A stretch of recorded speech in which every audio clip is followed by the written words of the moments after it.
గౌరవ ముఖ్యమంత్రి గారు మాట్లాడుతూ ఈ హౌస్ కు ఇమ్యూనిటీ ఉంది, ఈ హౌస్ లో మేము కోర్టుల గురించి కూడా ఏదైనా మాట్లాడొచ్చు అని ముఖ్యమంత్రి గారు మాట్లాడారు. I'm quoting Kaul and Shakdher page number 1021.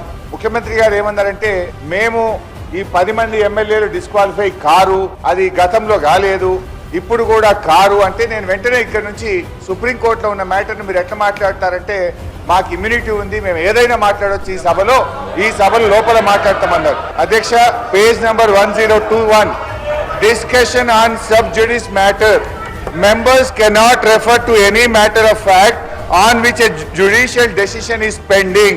అదే విధంగా chapter 18, parliament and judiciary, as regards the relationship between the parliament and the judiciary, both are under constitutional obligations not to encroach each upon others' jurisdiction. In this respect, Article 121 provides that the conduct of a judge or a Supreme Court or High Court cannot be discussed in Parliament except upon a motion for presenting to the President praying for the removal of such judge. Judge గారి removal గురించి తప్ప supreme కోర్టులో గానీ హైకోర్టులో pending ఉన్నటువంటి విషయాన్ని సభలో మాట్లాడకూడదు అని కౌల్ అండ్ షెక్దర్ లో చాలా స్పష్టంగా చెప్పడం జరిగింది. నేను అందువల్ల మీతో కోరుతున్నా, ముఖ్యమంత్రి గారు ఇవాళ సర్వోన్నత న్యాయస్థానం సుప్రీం కోర్టు యొక్క